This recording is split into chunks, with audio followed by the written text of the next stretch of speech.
हैरानी है कि ईरान और अमेरिका जिनेवा की वार्ताओं पर एक दूसरे के विपरीत बयान दे रहे हैं। इसका क्या अर्थ है, मार्क? इसका अर्थ है कि बहुत बड़े अंतर है, रुति ब्लूम। अमेरिकी और ईरानी दोनों वार्ता से अलग अलग चीजें चाहते हैं, और अगर हम उनकी बातों को उनके शब्दों के अनुसार लें, अगर हम सच में सुने कि पक्ष क्या कह रहे हैं, तो इसकी सफलता की संभावना बहुत बहुत कम है। ये इस पर निर्भर करता है कि आप सफलता को कैसे परिभाषित करते हैं। मेरे लिए सफलता का मतलब है कि अमेरिका माने कि ईरान कुछ नहीं छोड़ेगा। पहले वह युद्ध हार रहा था, अब उसे लगता है कि वह जीत रहा है। मेरे लिए सफलता का मतलब है कि बातचीत असफल हो, चाहे उसका अर्थ कुछ भी हो, और राष्ट्रपति ट्रंप सैन्य विकल्प पर वापस जाएं, क्योंकि अब उनके पास वही बचा है, या फिर आर्थिक विकल्प भी। तो मेरी सोच थोड़ी अलग है। मेरे लिए सफलता बहुत स्पष्ट है। मेरे लिए सफलता यही है कि ईरानी परमाणु कार्यक्रम हमेशा के लिए खत्म हो जाए, कोई अगर मगर नहीं, ये सच में खत्म हो जाए। और इसका मतलब है कि इसमें दो चीजें होनी चाहिए। एक, जो पहले से ही ईरान में उच्च स्तर पर संवर्धित यूरेनियम है, जिसे राष्ट्रपति ट्रंप न्यूक्लियर डस्ट कहते हैं, उसे ईरान से हटाना होगा, उसे ईरान से बाहर ले जाना होगा। दूसरी बात, ईरान को अधिक यूरेनियम संवर्धित करने की क्षमता नहीं होनी चाहिए, वरना सब पहले जैसा हो जाएगा। अब ये वो बातें हैं जो राष्ट्रपति ट्रंप ने कही हैं, ये वो बातें हैं जो प्रधानमंत्री नेतन्याहू ने कही हैं, और सोचिए क्या, ये वही बातें हैं जो उपराष्ट्रपति वेंस ने भी कही हैं। सवाल ये है, क्या ये कूटनीतिक तरीकों से किया जा सकता है? हम दोनों यहाँ जेएनएस नीति सम्मेलन में हैं, यहाँ वॉल्डॉर्फ एस्टोरिया में, यरूशलेम में। हमने रविवार रात प्रधानमंत्री नेतन्याहू को फिर बोलते सुना। उन्होंने कहा ईरान को परमाणु हथियार नहीं मिलेगा। उन्होंने कहा कूटनीतिक या सैन्य रूप से उन्हें हथियार नहीं मिलेगा। उन्होंने कहा, और उनका मतलब था कि आखिरकार संयुक्त राज्य अमेरिका क्या करता है इससे फर्क नहीं पड़ता। वो अपने लोगों के लिए, इजराइल की सुरक्षा के लिए इसे होने नहीं देंगे। वो इजराइल के हितों की बात कर रहे थे, है ना? यही समस्या है।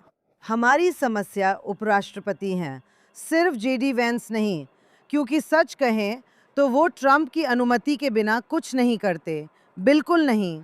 ये सच है कि ट्रंप ने मजाक में कहा था कि अगर ये असफल होते हैं तो वो वेंस को दोष देंगे। आप जानते हैं, अगर ये सफल होते हैं तो वेंस को श्रेय मिलेगा, अगर वे असफल होते हैं तो दोष उसी को मिलेगा। यही समस्या है। आप कहती हैं कि उन्होंने कहा न परमाणु हथियार, न परमाणु धूल, सच? और जेडी वैंस ने कहा, और यहाँ तक कि राष्ट्रपति ट्रंप ने भी कहा, अच्छा। और फिर यहाँ बैलिस्टिक मिसाइलों के बारे में उन्होंने कहा, अच्छा, सऊदी अरब के पास बैलिस्टिक मिसाइलें हैं। ईरान पर यह दबाव डालना ठीक नहीं कि उसके पास बैलिस्टिक मिसाइलें न हों। और फिर उन्होंने यहाँ तक कहा, जब मैं उन्होंने कहती हूँ तो मेरा मतलब ट्रंप और वंश से है। कभी कभी कुछ ऐसा कहा जैसे, अच्छा, कुछ हद तक यूरेनियम संवर्धन, जो कि बिल्कुल नहीं कहने के बिल्कुल उलट है, और उन्हें सारी परमाणु सामग्री रखने देना। इसके अलावा रॉन डर्मर, जो इजराइल के पूर्व रणनीतिक मामलों के मंत्री हैं और कई साल अमेरिका में इजराइल के राजदूत रहे और प्रधानमंत्री नेतन्याहू के बहुत बहुत करीबी सलाहकार रहे हैं वर्षों तक, उन्होंने हाल ही में कहा कि वास्तव में इस्लामिक रिपब्लिक से खतरा इतना कम हो गया है और यूरेनियम इतनी गहराई में ज़मीन के नीचे है कि मूल रूप से, और हम संयुक्त राज्य अमेरिका और इजराइल ने सारी क्षमताओं को इतना कम कर दिया है। उन्होंने नौसेना को मजबूर कर दिया है, जो सच है, और नेतृत्व को भी, वगैरह वगैरह, कि वास्तव में अब कोई अस्तित्वगत खतरा नहीं रह गया है। तो मैं इन सभी बयानों को चिंताजनक मानती हूँ, और इसका कारण ये नहीं है कि मुझे लगता है कि डर्मर गलत हैं। मेरे पास उनसे ज़्यादा जानकारी नहीं है। चिंता की बात यह है कि हमने जो कहा था उसके किनारों को इस तरह से घिसा जा रहा है। ना कोई परमाणु हथियार, ना कोई बैलिस्टिक मिसाइल, ना कोई प्रॉक्सी, और ना ही इस्लामी गणराज्य का शासन।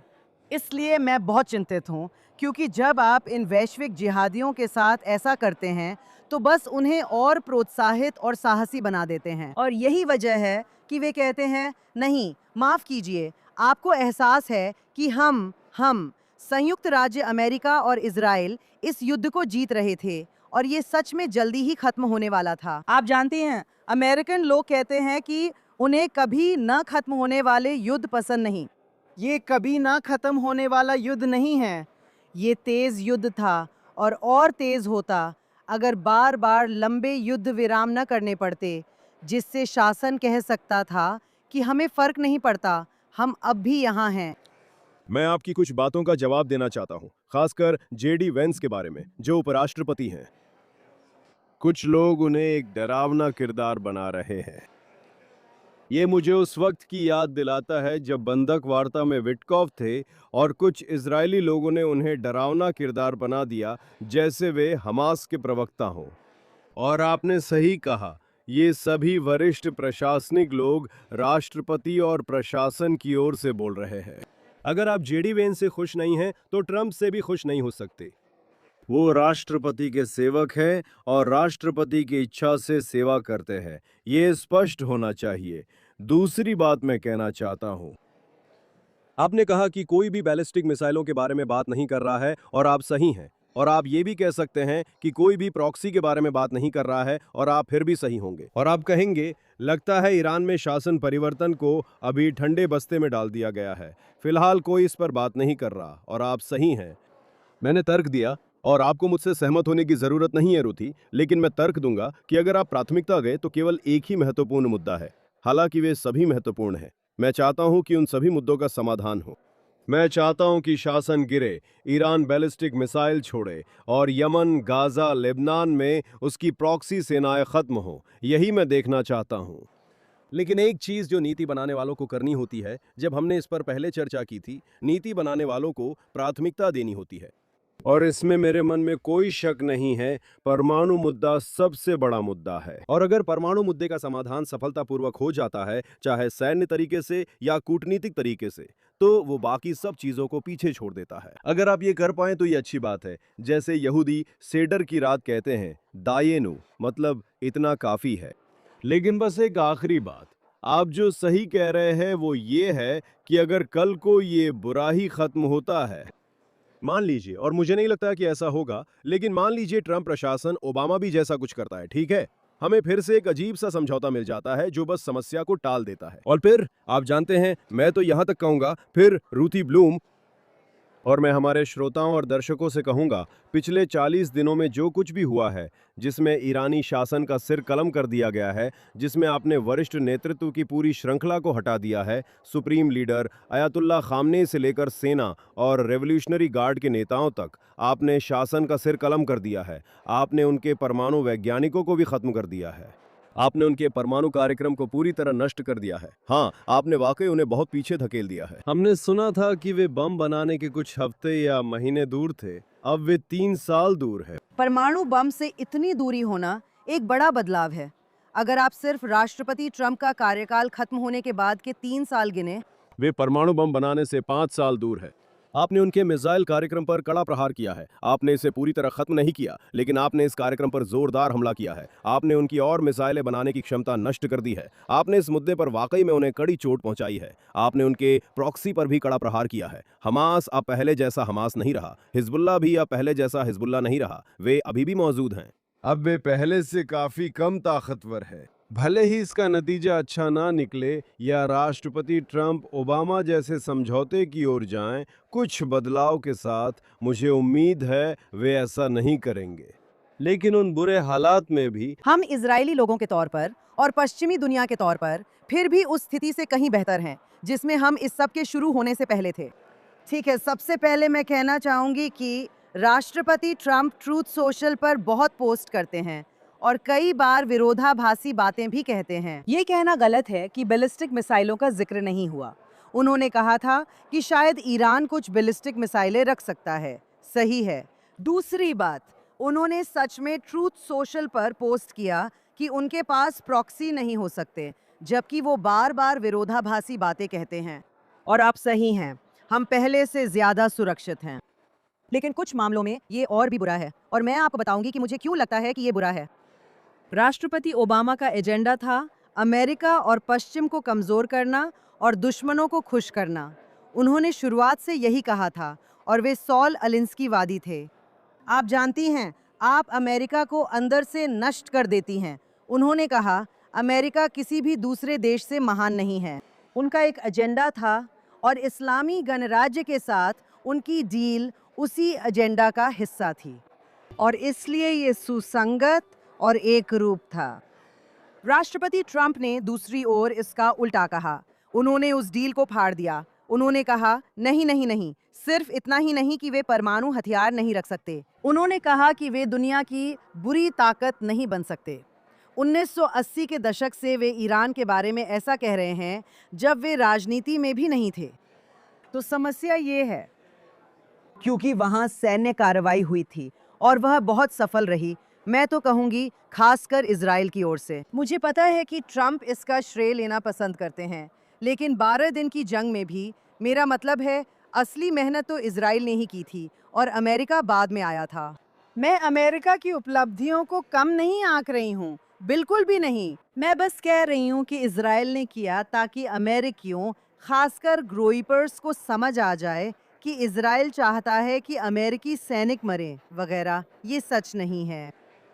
लेकिन इन सब के बाद फिर ये कहना कि ठीक है, अब हम बातचीत करने जा रहे हैं, तो जो आप कर रहे हैं वो असल में ओबामा ने जो किया था उससे भी बुरा है, क्योंकि आप उन्हें प्रोत्साहित कर रहे हैं। आप जो कह रहे हैं उससे आप उन्हें संयुक्त राज्य अमेरिका के बराबर खड़ा कर रहे हैं। वे हार रहे थे। उन्हें शांति के लिए समझौता करना चाहिए था। ट्रंप बार बार कहते रहे, अगर आप नहीं आना चाहते तो मत आइए। वे हमसे बात करने के लिए गिड़गिड़ा रहे हैं, लेकिन असल में जो संदेश वह दे रहे थे वह यह था कि वे उनसे बात करने के लिए गिड़गिड़ा रहे थे। और इसका कारण यह है कि हमें शुरू से ही पता था कि उन्हें सैन्य कार्रवाई पसंद नहीं है। कोई बात नहीं, अगर अधिकांश अमेरिकियों को सैन्य कार्रवाई पसंद नहीं है तो राष्ट्रपति को अपने लोगों की भावनाओं का सम्मान करना चाहिए, जो कि ठीक है। क्या आपको लगता है मुझे सैन्य कार्रवाई पसंद है जब मेरा बेटा वर्दी में है? बिल्कुल नहीं। कभी कभी कोई विकल्प नहीं होता। डोनाल्ड ट्रंप ने इसे स्वीकार कर आगे बढ़े। अगर आप अब मैदान खाली छोड़ देते हैं, उन सब चीज़ों के होने के बाद, उन सभी उपलब्धियों के बाद, असल में जो संदेश आप भेज रहे हैं वो ये है कि इससे कोई फर्क नहीं पड़ता। ये इस्लामवादी भी, अगर उनकी किसी भी तरह की योजना का कोई भी हिस्सा बचा रह जाता है तो वे इसे हार नहीं मानते। और ये हमारे लिए भी सच है। तो भले ही हम अल्पकालिक रूप से ज़्यादा सुरक्षित हैं, मेरा मतलब है जो कुछ हुआ उसके लिए, हालांकि मुझे खेद है, हमारे उत्तर के निवासी, इजराइल के उत्तर के निवासी सुरक्षित नहीं हैं। उन पर बमबारी हो रही है। साथ ही मैं कहना चाहूँगी कि इजराइल लेबनान वार्ताओं से जो संदेश मिल रहे हैं, इजराइल ईरान अमेरिका वार्ताओं में शामिल नहीं है, लेकिन इजराइल और लेबनान बात कर रहे हैं और अमेरिकी अधिकारी जो हो रहा है उसे हिजबुल्लाह और इजराइल के बीच हिंसा का चक्र बता रहे हैं। खैर, मुझे खेद है, ये बहुत ही आपत्तिजनक है। ये कोई हिंसा का चक्र नहीं है। ये एक दुश्मन है जो निर्दोष इजरायलियों और निर्दोष सैनिकों पर हमला कर रहा है। वे बहुत क्रूर आतंकवादी समूह हैं। अगर उनकी चलती तो वे हमास के 7 अक्टूबर के नरसंहार को भी बच्चों का खेल लगने पर मजबूर कर देते। तो आप 100% सही हैं। माफ कीजिए, हिजबुल्लाह एक क्रूर संगठन है, निर्दयी दुश्मन है और उन्हें हर एक इजरायली को मारने में कोई हिचक नहीं होगी। ठीक है, कोई भ्रम मत पालिए। लेकिन जमीनी हकीकत क्या है? इजराइल दक्षिणी लेबनान के बड़े हिस्सों पर नियंत्रण रखता है। हमने एक सुरक्षा बफर जोन स्थापित किया है जहां हमारे सैनिक मोर्चा संभाल रहे हैं, जहां वे हिजबुल्लाह के ढांचे को नष्ट कर रहे हैं। हर दिन हमें हिजबुल्लाह की सुरंगों, किलों और भूमिगत कमांड व कंट्रोल सेंटर की नई रिपोर्ट मिलती है। वे लेबनान में, दक्षिणी लेबनान में खासकर हमारे ऊपर हमला करने के लिए सैन्य ढांचा बना रहे थे। आज इजराइल क्षेत्र के बड़े हिस्से पर नियंत्रण में है और हम उसे खत्म कर रहे हैं। मेरी समझ के अनुसार जब तक कोई बड़ा आश्चर्य नहीं होता, युद्ध विराम समझौता मतलब है कि इजराइल और हिजबुल्लाह अपनी गोलीबारी कम कर रहे हैं। हम जहां हैं वहीं रहेंगे और दक्षिणी लेबनान के जिन इलाकों को नियंत्रित करते हैं वहां तोड़फोड़ जारी रखेंगे। हम युद्ध विराम के तहत ईरान के साथ हिजबुल्लाह की सैन्य मशीन को नष्ट करना जारी रखेंगे। अगर हिजबुल्लाह कोशिश करता है, माफ कीजिए, उसी ढांचे में। मैं जो कह रहा हूं वो साफ है। इजराइल दक्षिण लेबनान में अपनी कार्रवाई जारी रख सकता है, और अगर हिजबुल्लाह हम पर हमला करता है तो हम जवाब देंगे। संघर्ष विराम एक तरफा नहीं है। ये सच है कि राष्ट्रपति ट्रंप ने अनुरोध किया है। इजराइल को लेबनान के अन्य हिस्सों में संयम रखने को कहा गया है, ताकि हिजबुल्लाह के खिलाफ उसकी जवाबी कार्रवाई सीमित रहे। मुझे लगता है कि अगर उन्होंने कोई बहुत गंभीर उकसावा दिया तो हमारे पास, आप जानते हैं, जवाबी कार्रवाई को और तेज करने का औचित्य होगा। खेल के नियमों के तहत हम अपनी रक्षा कर सकते हैं और हमला होने पर जवाबी हमला भी कर सकते हैं। इसी बीच हम दक्षिणी लेबनान के अपने नियंत्रण वाले इलाकों में हिजबुल्लाह की सैन्य और आतंक मशीन को ध्वस्त कर रहे हैं। जानते हैं, ये दुनिया का अंत नहीं है। ये ऐसी बात नहीं है कि आपको अपने बाल नोचने शुरू कर देने चाहिए और कहना चाहिए कि ये बहुत भयानक स्थिति है। ये और बेहतर हो सकती है। जैसा मैंने पहले कहा, अच्छे को कभी परफेक्ट के रास्ते में मत आने दें। ठीक है, आपका मतलब है कि कभी भी परफेक्ट को अच्छे के रास्ते में मत आने दो, है ना? मुझे पता है ये हमेशा थोड़ा उलझन भरा हो जाता है, लेकिन यहाँ मुझे बस कुछ कहना है। मुझे पता है आपने कहा था कि हमने जेडी वेंस को एक खलनायक बना दिया है। खैर, वो इसके लायक है, और मुझे आपको कुछ बताने दीजिए। और मुझे आपको कुछ बातें बताने दीजिए, खासकर जो आपने अभी लेबनान और हिजबुल्लाह के बारे में कही हैं। राष्ट्रपति ट्रंप, मुझे लगता है ये कल की बात है। अभी हम कॉन्फ्रेंस में हैं। आज मंगलवार है, मंगलवार 23 जून। क्या ये सही है? सही है, मैं चेक कर लूँगी। ये ज़रूरी है क्योंकि राष्ट्रपति ट्रंप हर दिन कुछ नया कहते हैं। कल प्रेस कॉन्फ्रेंस में उनसे यही पूछा गया था। उन्होंने कहा, आप जानते हैं कि प्रधानमंत्री नेतन्याहू कहते हैं कि इजराइल दक्षिणी लेबनान में उन्हीं जगहों पर रहेगा जहां वो है, क्योंकि ईरानी शासन अमेरिका के साथ अपनी बातचीत में ये मांग कर रहा है कि इजराइल लेबनान से अपने आखिरी सैनिक तक को पूरी तरह हटा ले। गोली मत चलाओ, बस वहां से चले जाओ, ठीक है? वैसे लेबनान सरकार भी यही मांग कर रही है, जबकि हम हिजबुल्लाह को हराने में मदद कर रहे हैं, पर फिलहाल वो अलग मुद्दा है। राष्ट्रपति ट्रंप ने रिपोर्टर से पूछा, नेतन्याहू के बारे में ये किससे कहा था? और रिपोर्टर ने कहा, उन्होंने ये सार्वजनिक रूप से कहा था। उन्होंने ये कहा था, असल में उन्होंने ये इस सम्मेलन में भी कहा था। उन्होंने ये सार्वजनिक रूप से कहा था। तो ट्रंप का जवाब था, ठीक है, देखेंगे। मैं समस्याएं हल करती हूँ, पैदा नहीं करती, इसका ध्यान रखूंगी। ठीक है, ये उन्होंने कल कहा था। मतलब सच में बीबी ने ऐसा कहा? देखेंगे। ये एक बात हुई। दूसरी बात, कुछ दिन पहले पिछले हफ्ते जेडी वांस ने कहा, इजराइल एक छोटा देश है, आप 9 मिलियन लोग हैं। ये मत सोचो कि आप हर समस्या का हल मार धाड़ से निकाल सकते हो। उसे इतनी घिनौनी और घटिया बात कहने की हिम्मत कैसे हुई? और उसने ऐसी कई और बातें भी कही हैं। फिर ट्रंप ने कहा, मैंने बीबी से कहा, उन सभी इमारतों पर बमबारी करना बंद करो। इमारतें? उन्होंने कहा कि उन इमारतों में सिर्फ आतंकवादी ही नहीं हैं। तो मुझे ये मत कहो कि जानते हो, परफेक्ट के चक्कर में अच्छे को मत छोड़ो। ये अच्छा नहीं है। मैं परफेक्ट की बात नहीं कर रही हूँ। मैं जिस बारे में बात कर रही हूँ, और मैं कहूँगी, ये सम्मेलन उन लोगों से भरा हुआ है जो वास्तव में, सब नहीं लेकिन वास्तव में ट्रंप के बहुत समर्थक थे। यहाँ सम्मेलन में मुझसे बात करने वाले कई लोग बेहद निराश और चिंतित हैं। सभी जेडी वेंस से नाराज हैं, क्योंकि आपने कहा ट्रंप के लिए जो भी काम करता है वही उनकी नीति है। हाँ, और आप जानती हैं, विदेश मंत्री मार्को रूबियो इससे सहमत नहीं हैं, और युद्ध मंत्री पीट हेग्सेथ भी इससे सहमत नहीं हैं। CIA प्रमुख रैटक्लिफ भी उन नीतियों से सहमत नहीं हैं। इसलिए उन्हें चुप रहने के लिए कहा गया, वरना मुसीबत में पड़ सकते थे। माफ कीजिए अगर मैं कहूँ, वे सब बस ट्रंप की ही बात दोहरा रहे हैं। हमें नहीं पता, ट्रंप की बात हर बार उनके ट्वीट के साथ बदल जाती है। मैं कहना चाहती हूँ कि हमारे सैनिक लेबनान में, जहाँ उनकी जान खतरे में है और कई मारे जा रहे हैं, मजाक में इसे ट्रैम्पोलिन कॉम्बैट कहते हैं। ट्रंप ट्वीट्स में ऊपर नीचे, गोली चलाओ मत चलाओ की बात करते हैं। रिपोर्ट्स के अनुसार वे खुद को भी ऐसा ही महसूस कर रहे हैं। ऐसा नहीं है कि ये सच है। ये सच है कि उनके पास हथियार हैं। मुझे पता है आपने कहा था कि वे बैठे बैठे शिकार नहीं हैं, लेकिन वे मजाक में कह रहे हैं कि वे इसे ट्रैम्पोलिन जैसा कह रहे हैं। ट्रम्प ये कहते हैं, वो कहते हैं, ये चिंता की बात है। क्या मैं आपको सैनिकों के बारे में बता सकता हूँ? मैं भी लेबनान में लड़ाकू सैनिक था, लेकिन बहुत पहले।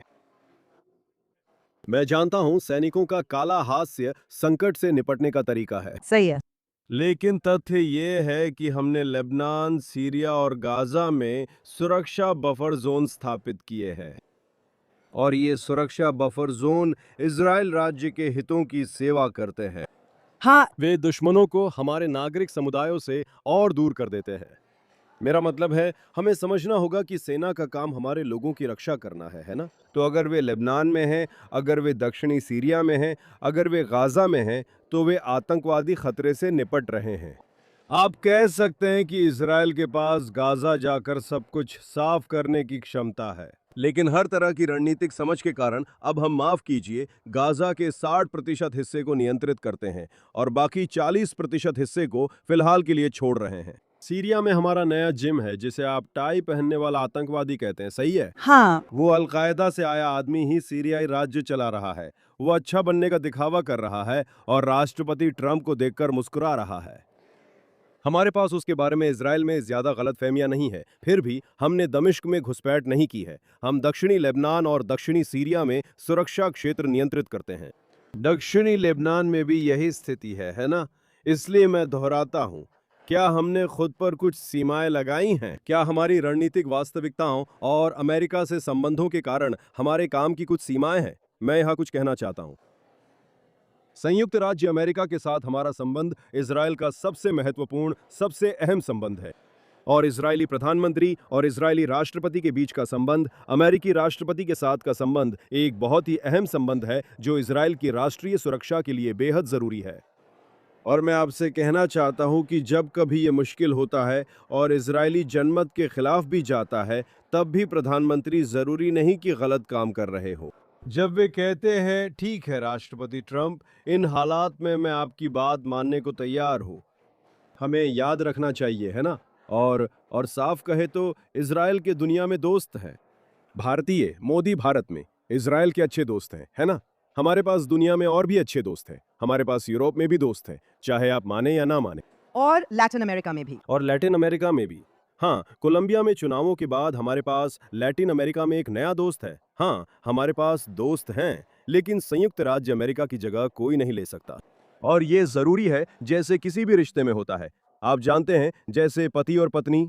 जब पत्नी अपने ससुराल वालों से मिलने जाना चाहती है, तो जरूरी नहीं कि पति खुश हो, लेकिन रिश्ते के हिस्से के तौर पर यह किया जाता है। मुझे लगता है प्रधानमंत्री को याद रखना चाहिए कि राष्ट्रपति ट्रंप उनके दोस्त हैं। और मैं बस संक्षेप में कहूंगा, यरूशलेम को इजराइल की राजधानी के रूप में मान्यता दी, दूतावास को यहां स्थानांतरित किया, इसकी मान्यता दी। गोलान हाइट्स को संप्रभु इजरायली क्षेत्र के रूप में मान्यता दी, दोनों देशों के बीच सुरक्षा और रणनीतिक संबंधों को उन्नत किया। मैं अब्राहम समझौतों को जारी रख सकता हूं। ट्रंप दोस्त रहे हैं और उन्होंने खुद को एक दोस्त के रूप में साबित किया है। इसलिए मुझे लगता है कि अगर हम नेतन्याहू से इजराइल के लिए कठिन काम कहें, तो हमें राष्ट्रपति के साथ मिलकर उचित सीमा में जो संभव हो करना चाहिए। वो अगले 2 साल से ज्यादा राष्ट्रपति रहेंगे और हमारी ये रुचि है कि राष्ट्रपति ट्रंप के साथ हमारे संबंध जितने अच्छे हो सके उतने अच्छे हो। ठीक है, मैं इससे सहमत हूँ। मैंने कभी भी ये नहीं कहा कि नेतन्याहू अपने पत्ते गलत खेल रहे हैं, एक सेकंड के लिए भी नहीं। यहाँ इसमें नेतन्याहू की कोई गलती नहीं है। और हाँ, ट्रंप इजराइल का ट्रंप से बड़ा कोई दोस्त नहीं रहा है, और सिर्फ इजराइल ही नहीं, यहूदी लोगों के लिए भी। उन्होंने अमेरिका में बढ़ते यहूदी विरोध का सबसे ज्यादा मुकाबला किया है और इसे सच मानते हैं, मुझे कोई शक नहीं। और जैसा मैंने कहा, मैं नेतन्याहू की स्थिति की आलोचना कर रही हूँ, न कि नेतन्याहू की। जो हुआ, अब वे ऐसी बातें कह रहे हैं जैसे हिंसा का चक्र, या वार्ताओं में जब ईरानी शासन कहता है कि इजराइल को लेबनान छोड़ना होगा।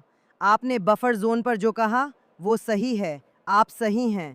अगर अमेरिका कुछ इस्लामी मांगों के आगे झुकने का फैसला करता है, तो इसमें नेतन्याहू की कोई गलती नहीं है। और फिर एक वक्त नेतन्याहू क्या करते हैं, मैं सोचकर कांप जाती हूँ, क्योंकि आप सही कह रहे हैं। नेतन्याहू यह नहीं कर सकते, ठीक है हम अपने सैनिकों को लेबनान से वापस बुला लेंगे, उन्होंने ऐसा नहीं कहा है।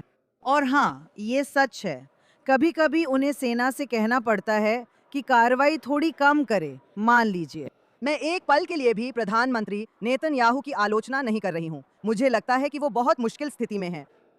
क्योंकि देखिए, पति और पत्नी, एक बेहतर तुलना ये होगी कि एक प्यार करने वाले पति-पत्नी हैं और सब कुछ ठीक चल रहा है। पति एक सुबह उठकर कहता है, मैं तुमसे प्यार नहीं करता, तुम्हारी सांसों में बदबू है, मैं जा रहा हूँ और मैं तुम्हें जानता भी नहीं, तुम कौन हो? ये लगभग व्यक्तिगत सा लगता है। ये बहुत दुखदाई लगता है। मुझे पता है अंतर्राष्ट्रीय संबंध है, पर मानना पड़ेगा कि ये अचानक बदलाव जैसा है। अब कुछ लोग जो कह रहे हैं और कुछ लोग, मैं कहूँगी ट्रम्प समर्थक लोग कह रहे हैं, नहीं नहीं नहीं, ये सब एक चाल है। वो इस्लामिक रिपब्लिक को मौका दे रहे हैं।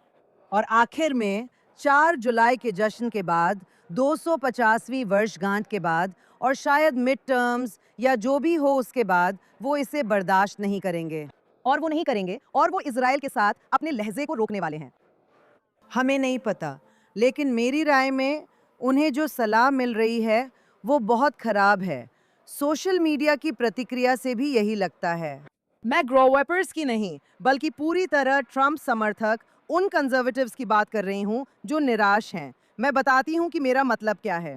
ऐसा लगता है कि उन्हें अपनी चीफ ऑफ स्टाफ सूजी वाइल्ड से सलाह मिली थी कि अगर वो ये सब बंद नहीं करते, युद्ध के साथ और हॉर्मुज़ जलदमरू मध्य, आप जानती हैं वो क्या कहते हैं उसे, एम्बार्गो, ईरानी हितों पर ब्लॉकेड, उन्हें बताया गया कि अगर ये सब चलता रहा तो रिपब्लिकन मिड टर्म चुनाव हार जाएंगे। यही उन्हें बताया गया था और जो कुछ भी वो कर रहे हैं उसका बहुत कुछ उस सलाह से जुड़ा हुआ है। लेकिन असल में हम में से कई लोग, मैं खुद भी मानती हूँ कि सच तो इसका बिल्कुल उल्टा है कि उनके समर्थक और अमेरिकी जनता, एक चीज़ जो उन्हें बिल्कुल पसंद नहीं है, चाहे वो युद्ध पसंद ना करे, लेकिन उन्हें युद्ध हारना तो बिल्कुल भी पसंद नहीं है, और वो भी उन घिनौने इस्लामवादियों के सामने तो बिल्कुल नहीं। तो मैं कहूँगी कि वो इसके ठीक उलट नीति अपना रहे हैं ताकि मिड टर्म चुनावों में रिपब्लिकन पार्टी की मदद हो सके। तो हमें इंतजार करना होगा और देखना होगा। लेकिन आखिरकार ये उनका फैसला है ना? वो नीति से जुड़ा फैसला ले रहे हैं। हम पॉडकास्ट के अंत में हैं, हमेशा की तरह इजरायली राजनीति पर खत्म कर रहे हैं और चुनाव की तारीख अब भी तय नहीं है। लेकिन क्योंकि हमारे पास अभी भी तारीख नहीं है, हमें पता है कि ये अक्टूबर के अंत में ही होगा, या तो 20 अक्टूबर या 27 अक्टूबर। लेकिन ये सोचना दिलचस्प है कि इस हलचल, इस नए तनाव ने जो इजरायल के प्रधानमंत्री कार्यालय और संयुक्त राज्य अमेरिका के व्हाइट हाउस के बीच रिश्ते में आया है, उस पर क्या असर पड़ेगा। जैसे ही हम इजरायल में चुनावों की ओर बढ़ रहे हैं, ये सब नेतन्याहू को कैसे प्रभावित करता है? खुद के लिए, अपनी पार्टी के लिए, हाँ, अपनी ही चुनावी संभावनाओं के लिए। क्योंकि नेतन्याहू की एक सबसे बड़ी ताकत ये रही है कि वे अमेरिका के राष्ट्रपति के दोस्त हैं, उनके साथ सीधा संवाद रखते हैं और दोनों की सोच भी मिलती है। मुझे लगता है कि कुछ इजरायली मतदाता इसी वजह से नेतन्याहू को वोट देते हैं, और भी कारण है। वे कहते हैं उनके पास राष्ट्रपति का भरोसा है और राष्ट्रपति उनकी बात सुनते हैं।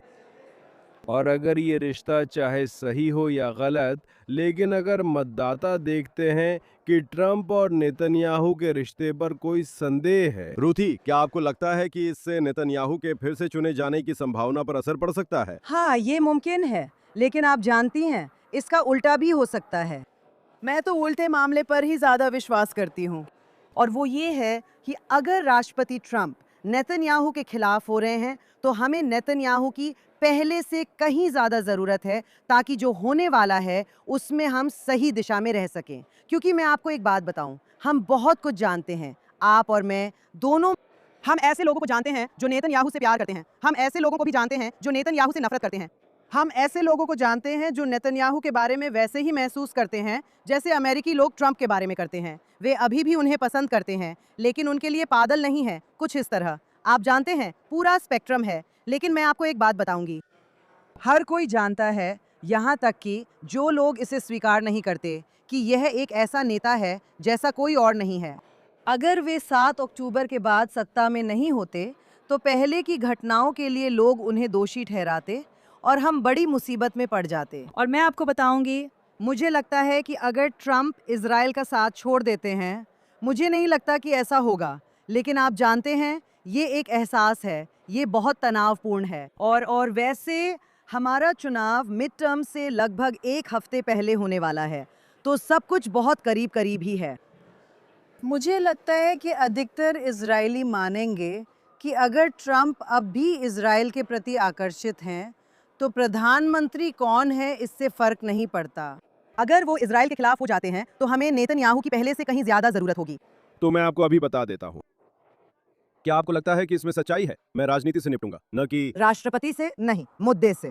और राजनीति ये है कि नेतन्याहू के विरोधी जो भी वो करें वो गलत ही है ना? सही सही। अगर वो राष्ट्रपति से लड़ते हैं तो लोग कहेंगे तुमने तो दोस्त बताया था, अब लड़ रहे हो। और अगर सहमत है तो लोग कहेंगे अब तुम उन्हीं के हो गए, उनके गुलाम बन गए हों। तुम उनके पालतू बन गए हो। जैसा कि आप इब्रानी में कहेंगे, सही है। तुम वही कर रहे हो जो ट्रम्प कहते हैं। वो कहते हैं कूदो, तुम पूछते हो कितना ऊंचा। कितनी ऊंचाई तक, सही है।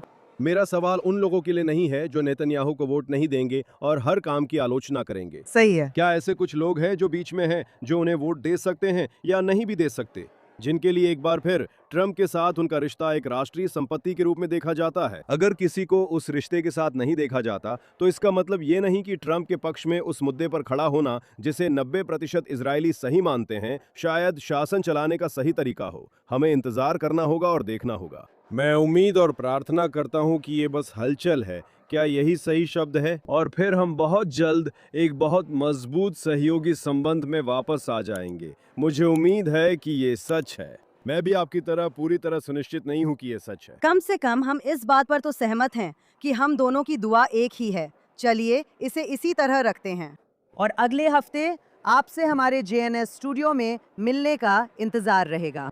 और फिर हम इस शानदार कॉन्फ्रेंस के बारे में भी चर्चा कर सकते हैं जो अभी भी चल रही है। मैं फिर से आपसे बात करने के लिए उत्सुक हूँ।